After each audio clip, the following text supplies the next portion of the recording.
Assalamu alaikum. Okay, moving forward, getting started with something which is a part of the basics of the C, उसके बारे में हम आज पढ़ते हैं which are the arithmetic operators. Arithmetic operators यानी कि algebraic operators जो कि basically in simple words addition, subtraction, multiplication, division ये सब. So let's start with basic. अब हमारा basic code है कि आपने एक int में से start किया अपना normal code.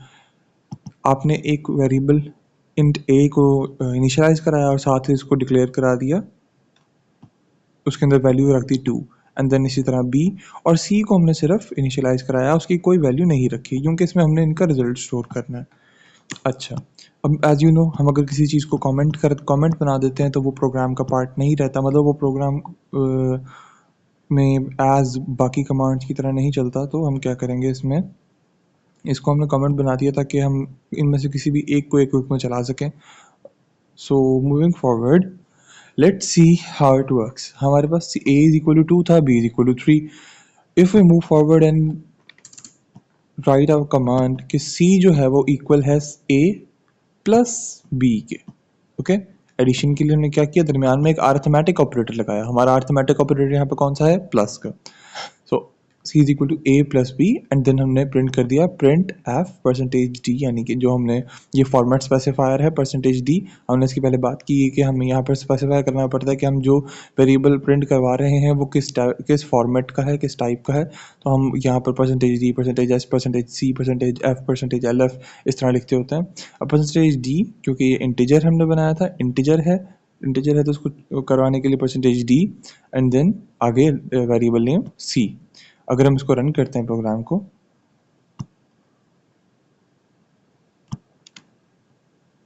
here we have our value 5. okay, that is simple. हम बाकी सबको चेक कर लेते हैं.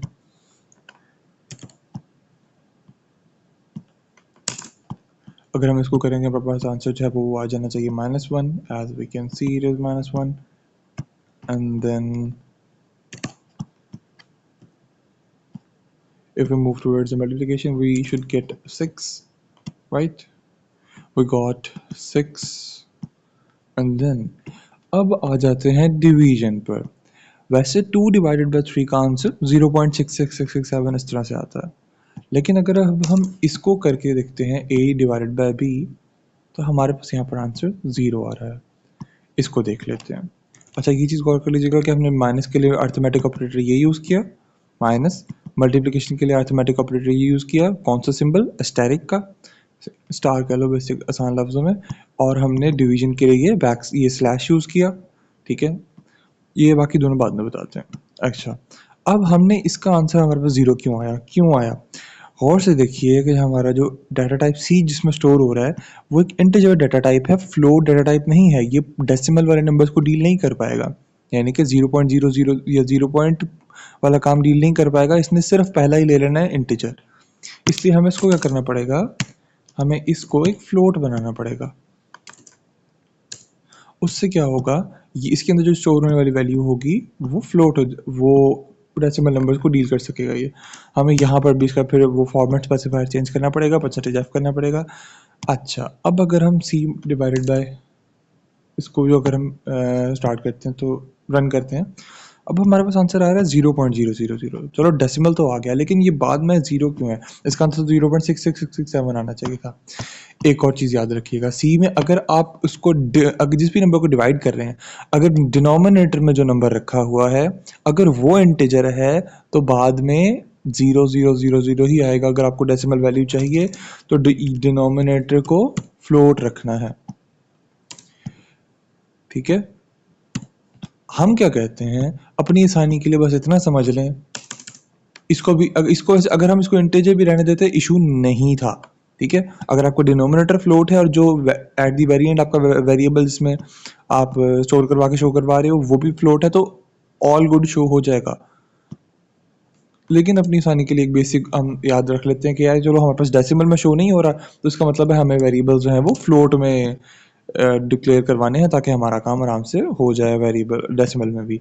अब अगर हम इसको प्ले करते हैं, so hey you can see 0.66667 answer आपका आ चुका है. That is basically our arithmetic operators. अच्छा, अब ये दो और की बात कर लेते हैं, which is increment and decrement, which is increment and decrement. अब what is increment and decrement, इससे होता क्या है बेसिकली? फॉर एग्जाम्पल मैं यहाँ पर c की कोई वैल्यू डिक्लेयर कर देता हूँ। मैं एक काम करता हूँ, मैं इन दोनों को यहाँ से हटा देता हूँ, मैं इन सबको भी यहाँ से हटा देता हूँ। मैंने c को वैसे ही एक वैल्यू दे दी, c को मैंने क्या वैल्यू दे दी, 10 की, ठीक है। और c को मैंने कर दिया, sorry,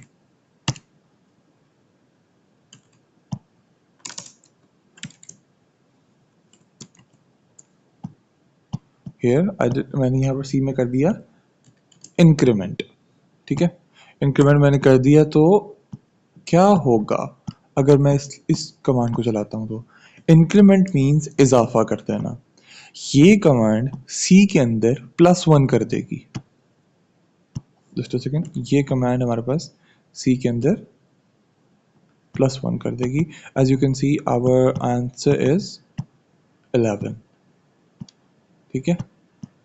similarly if I go with this,